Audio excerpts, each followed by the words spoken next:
Pretty ghost. Pretty thing, yeah?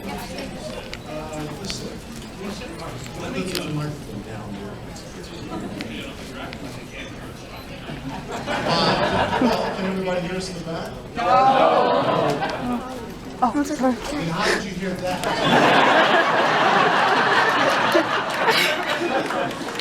You're so clever. So you thought he was stupid. He's just a little dumb. All right.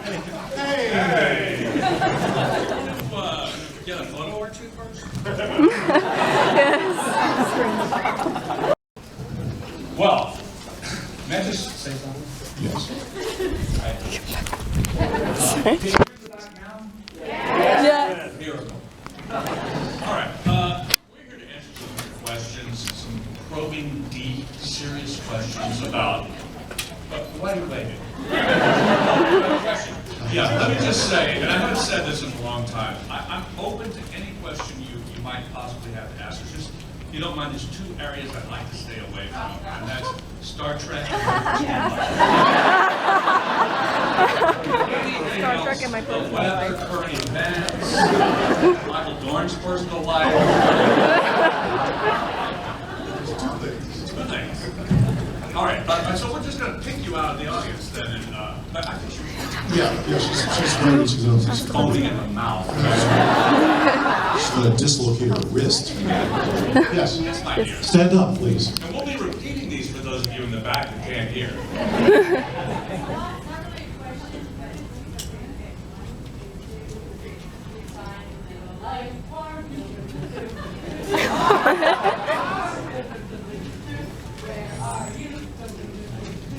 You know what? Thank you so much. That was I know that song. I don't know if you know what that was, Michael, but it's a little tune that I wrote. Well, welcome to the Star Trek Talent Contest. Sorry. Okay, do you know that a guy came up to my, we were in Burbank at a convention a few weeks ago, and this guy came up to my table. He made a record of all Star Trek music. I guess it's Crescendo Records or one of those fly-by-night organizations. And he had written me and said, "Can I what would it cost me for the rights to use the Lifelong song because you wrote it?" And I said, "Oh no, you can have it." Well, he came up to me and he said, "By the way, you should be getting residuals from ASCAP for that. You wrote that too." And he said, I've looked at the sheets from the scoring session, and it says unknown author. He says there's thousands, maybe hundreds of thousands of dollars owed you for that. So when I buy my condo in Toronto, it's mine. It's okay, you can just come over. Yes, right over here. There. As long as it's not a song. I knew it was going to be you. Oh, I'm sorry. sure. Yeah. I want my head done for an hour. I won't tell you who that was. But then getting out of the makeup at the end of, we work 16-hour days generally, and sometimes longer.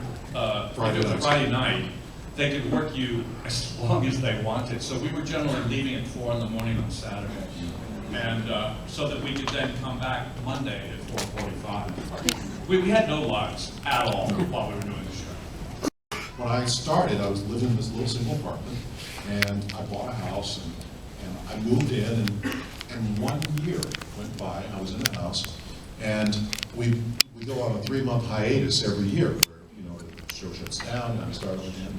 2 months. Yeah. And the first day on the hiatus, there's this thing streaming in on my bedroom window. And I was like going, what is that? And it's the sun. Because for a year, you never saw the sun. I was up at 4 o'clock and it's dark. There's nobody out. And so it was that part wasn't very much fun. No, I had those. Well, we all had stuff. You had that. I had those things in my eyes all day long, My hands were made up, so I couldn't take them out at any point. And the makeup, which was part powder, part regular base makeup, would get into my eyes for about an hour after we started and smear the contacts. So after an hour or so, I couldn't see anything. So if the lines changed, well, I just had to go with what I had already learned. Hope it fit. And the funny thing is, the producers, and it's not anything malicious on their part, but they just don't think of this as wearing makeup. They'll just go, oh yes, Data has gold eyes. That's a very good idea, yes. And not even think about, well, wait a minute, how are you going to do that for, 5 days a week, for 7 years? It's just, yes, Ron? Oh, I was wondering what your challenges were in going from, say, acting on Star Trek on a TV show to doing arguably something more difficult, which is both of you have also had voice acting careers. Well, that's the easiest gig in showbiz, because you wear your pajamas. Roll out of bed, drive over to the studio. But arguably it's harder because you have to emote and... No, we just told you.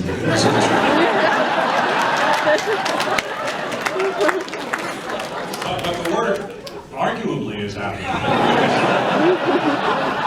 You say, no, it's easy. No, yes it is, it's harder. No, it is. No, it really is. I mean, we love that stuff. Oh, it's a piece of you're out, nothing to it. Like I did, well, we both were on the series Gargoyles. Yeah.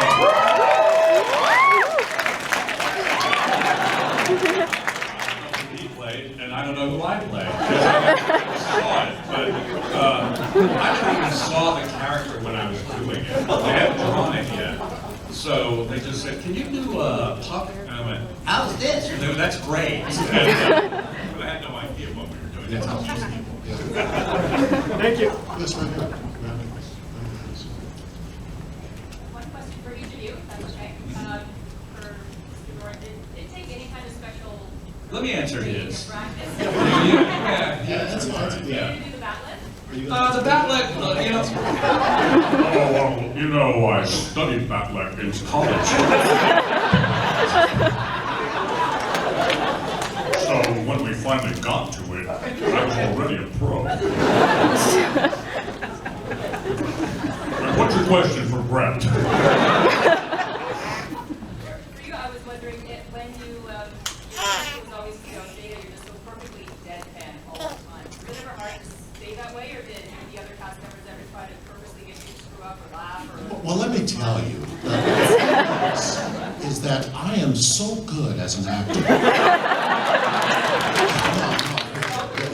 I'm so good as an actor. It never was an issue for me, but for them, they were a little jealous because I was that good.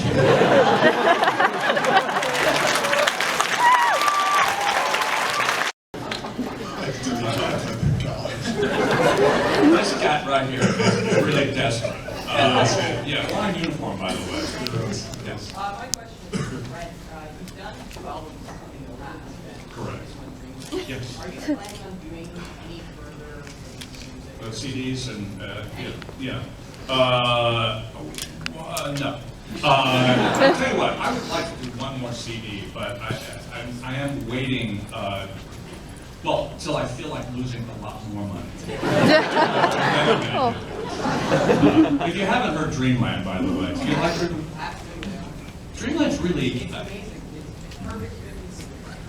Thank you, man. I think it's on my website, therealbrentspiner.com. Dreamland, I sing with this woman, Maud Naggard, who is a genius. She's the sister of some famous singer. And, she really is. And it's kind of like a drama. There's dialogue and there's music and there's effects and things like that. And all the other voices, male voices, are Mark Hamill himself. So, I'm not saying go on my site and buy it, but hey, Right back here in the white? Yes, you, yes. You guys are amazing. I'm actually on my third round of getting through the seasons again.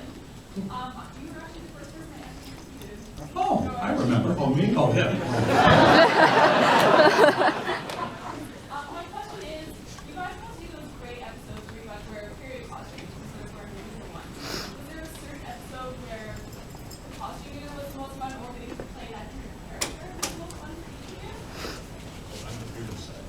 What's that? Fistful of Days. Oh, yeah. For you, I mean, the Yeah, Western. no, in fact, Brent and I are huge Western fans. Yeah. And that to me was like It's the only thing we have in common, by the way. Show. And older brothers named Ronnie. That's right. No, the Fistful of Days was perfect for me because it was homage, and everything that I wore was an homage to an old cowboy star. I mean, the gun, the hat, the shirt, everything was just an homage, and I love that. The only thing is, I wish I could have done it out of makeup. It just, I like the makeup, it was great and all that, but I just wish it was a. But that's okay. We've gone through a wormhole and you became like a Like a Because you know those wormholes, anything can happen. As well you know. For me, it was Sherlock Holmes. Because I've always wanted to play Sherlock Holmes my whole life. I mean, well, being a huge Benedict Cumberbatch fan. Oh, he hadn't done it yet. Well, he is brilliant in that part. Have you seen it? Oh, God. He was born to play it, wasn't he? Of course, so was I. But there is that, yeah. But no, yeah, Sherlock Holmes for me was the one that I loved when we did that. Thank you. Thank you. How about here, the orange? It's actually for Brent, kind of for both of you, I guess. Don't feel bad. In season 1, The Lonely Among Us, you've got a pipe, right? So it's actually kind of your first Sherlock Holmes. Sherlock Holmes episode, Yes. right? Was the pipe Yeah. was the pipe scripted, or was that improv? Because like a lot of the other cast members didn't look like they knew how to. Well, I didn't bring it to the studio with me, I don't think. I might have. But I imagine I asked for it if, unless they came up with it. But it's sort of a no-brainer. Sherlock Holmes had the meerschaum pipe, eventually. Was that Lonely Among Us? I had a pipe. You did, but it was the first one. You weren't actually. I wasn't Sherlock Holmes, You yeah. just I have a read pipe. it, gone through the entire collection. Yeah, that's right. That's right. I haven't seen that in 26 years. I'm not even sure what episode that was. I'm not sure what any episode was, to be honest. Yes.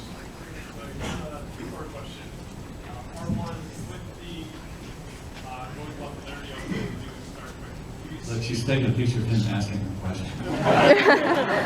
That's cool. Can you pan all the way around? With the growing popularity of the new Star Trek movies and with growing interest among younger generations with the space exploration, do you think there's a possibility of a new Star Trek show in the near future? And part 2, to be honest, what do you think about new Star Trek movies? Well, you want me to go? Yes. Yeah. No. Oh no, I think there will undoubtedly be another Star Trek series at some point. I can't imagine why there wouldn't. Star Trek is the biggest epic thing that has ever been in America.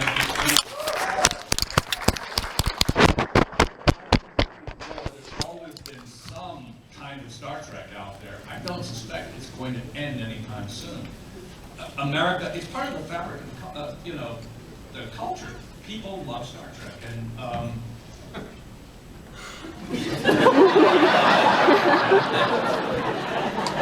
see, I can be funny even when I'm not trying. And I think there always will be, particularly not just because people enjoy it so much, it's because Paramount Pictures owns it. And they're no fools. It's the cash cow of the studio with Star Trek. And so I'm sure they'll be. Do you want to take the second part of your question? How do you like the movies? Yeah. Yeah, I like the movies. Well, you've only seen one, This is JJ. Oh, sorry. Yes. Yes. You hurt me again. You won't be speaking the rest of the night. That's okay with you, isn't it? No, the thing is that it's like they said, it wasn't your father's Star Trek. It's one of those things where Star Trek had a certain feel to it, a certain way to it, and it was different. And I think that what they were trying to do was reach a new audience, and I think they did. I mean, the one thing though that